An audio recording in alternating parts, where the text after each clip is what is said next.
Hello friends, तो आज हम बात करेंगे ओपन मार्केट ऑपरेशंस। ये क्या होता है? ये एक आरबीआई का ना एक टूल है to control the money supply in our economy. तो ओपन मार्केट ऑपरेशन में आरबीआई सेल और परचेज करती है गवर्नमेंट सिक्योरिटीज़ का। लेट्स से इकोनॉमी में पैसा कम है और आरबीआई चाहती है कि मनी फ्लो वो बढ़ाए।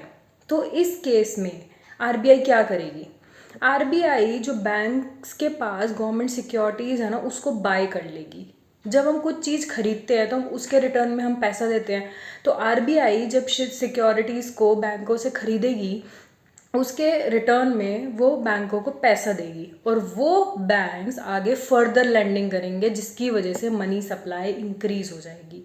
एंड वाइस वर्सा, जब भी आरबीआई चाहती है कि मनी सप्लाई बहुत ज़्यादा है, इसको मेरे को कंट्रोल करना है, इसको कम करना है, इस केस में जो उनके पास गवर्नमेंट सिक्योरिटी है आरबीआई के पास, वो सेल कर देती है।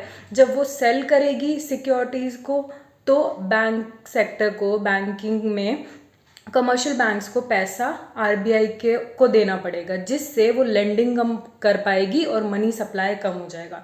तो ये एक बहुत इंपॉर्टेंट टूल माना जाता है जो आरबीआई यूज़ करती है to control money supply in our economy.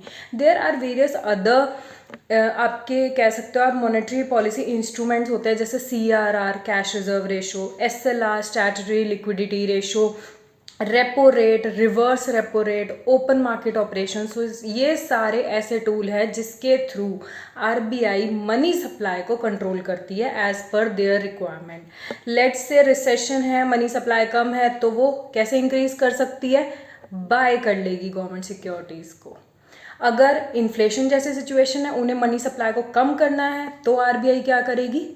वो सेल कर देगी गवर्नमेंट सिक्योरिटीज़ को। तो in this way money supply, control of money supply is done by RBI. Thank you.